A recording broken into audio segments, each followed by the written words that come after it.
രണ്ടാമത് ലോക സാമൂഹിക വികസന ഉച്ചകോടി ദോഹയിൽ Qatar Amir Sheikh Tamim bin Hamad Al Thani ഉദ്ഘാടനം ചെയ്തു.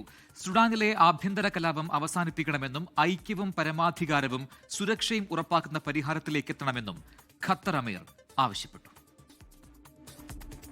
ആഗോള സാമൂഹ്യ സുരക്ഷയും ദാരിദ്ര്യ നിർമ്മാർജ്ജനവും ചർച്ച ചെയ്യുന്ന ലോക സാമൂഹ്യ സുരക്ഷാ ഉച്ചകോടിക്ക് ഇന്ന് രാവിലെയാണ് ഖത്തർ നാഷണൽ കൺവെൻഷൻ സെന്ററിൽ തുടക്കമായത്.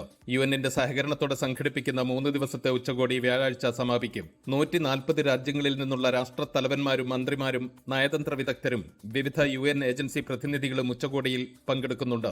ഫലസ്തീൻ വിഷയത്തിൽ അന്താരാഷ്ട്ര സമൂഹത്തിന്റെ സഹകരണം ശക്തിപ്പെടുത്തണമെന്നാവശ്യപ്പെട്ട ഖത്തർ അമീർ സുഡാനിലെ ആഭ്യന്തര പ്രശ്നങ്ങൾ ഉടൻ അവസാനിപ്പിക്കണമെന്നും ഉദ്ഘാടന പ്രസംഗത്തിൽ ആവശ്യപ്പെട്ടു.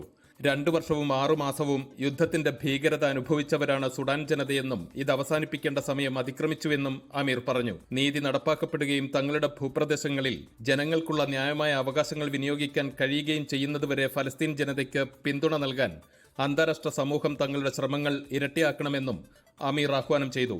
ലോകസമ്പത്തിന്റെ പകുതിയോളം കൈവശം വെച്ചിരിക്കുന്നത് 1% വരുന്ന സമ്പന്നരാണെന്നും ഏകദേശം 700 ദശലക്ഷം ജനങ്ങൾ ഇപ്പോഴും കടുത്ത ദാരിദ്ര്യത്തിൽ കഴിയുന്നത് അംഗീകരിക്കാൻ കഴിയില്ലെന്നും മുഖ്യപ്രഭാഷണം നടത്തിയ UN secretary general Antonio Guterres ചൂണ്ടിക്കാട്ടി. ഏകദേശം 4 ബില്യൺ ആളുകൾ ഏതെങ്കിലും തരത്തിലുള്ള സാമൂഹിക സുരക്ഷ ലഭിക്കാത്തവരാണെന്നും അദ്ദേഹം പറഞ്ഞു.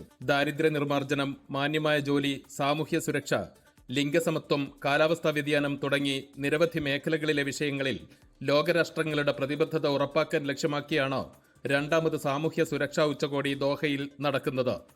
അൻവർ പാലേരി, 24 ദോഹ.